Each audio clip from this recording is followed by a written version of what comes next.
In November 2018, APES celebrated their 90th anniversary. Ambassadors, chiefs of federal departments, leading figures of the world of finance, economy, science, culture and sports, heads of the workers' union, journalist members, all flocked to this elegant ballroom led by the president of the Swiss Confederation to show their support for the prestigious press organization.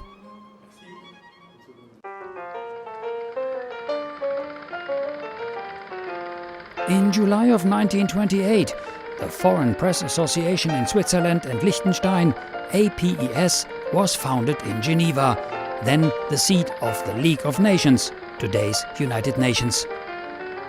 APES was founded by 3 reporters, a Frenchman, a Briton and a German. It is one of the oldest professional media organizations in Switzerland.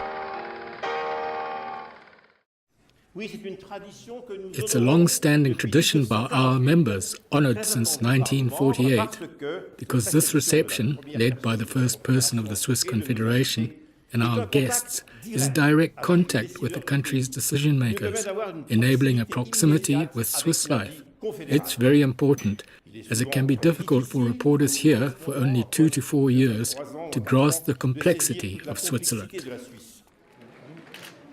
At the onset of the celebration, the President of the Confederation invited to a short press conference.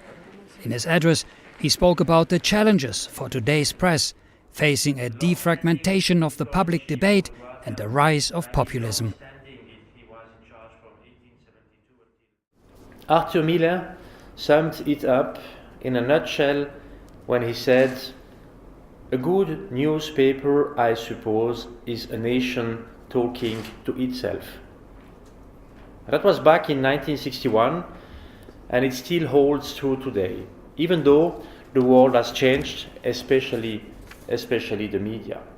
That means we need a good dialogue.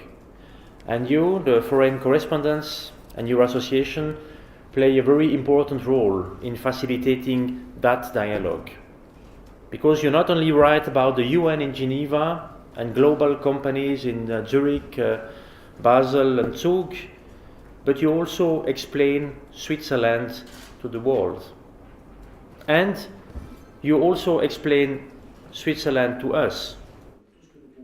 After a brief interactive dialogue with members of the press, the distinguished guests enjoyed an exquisite presidential dinner.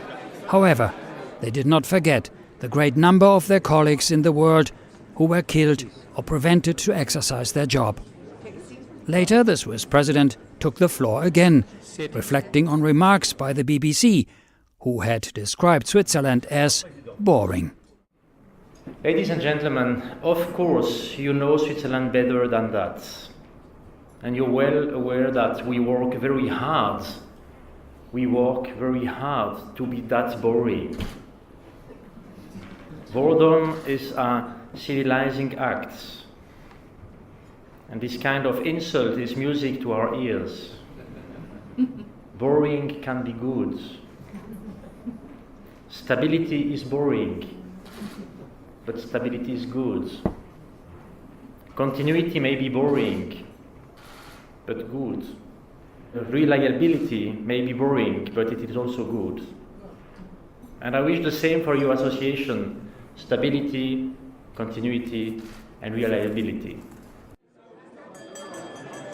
APES President Jean Musy reminded that a democratic equilibrium depends on a pluralistic quality press, and with it the right to respect of minorities and the citizens' right to know.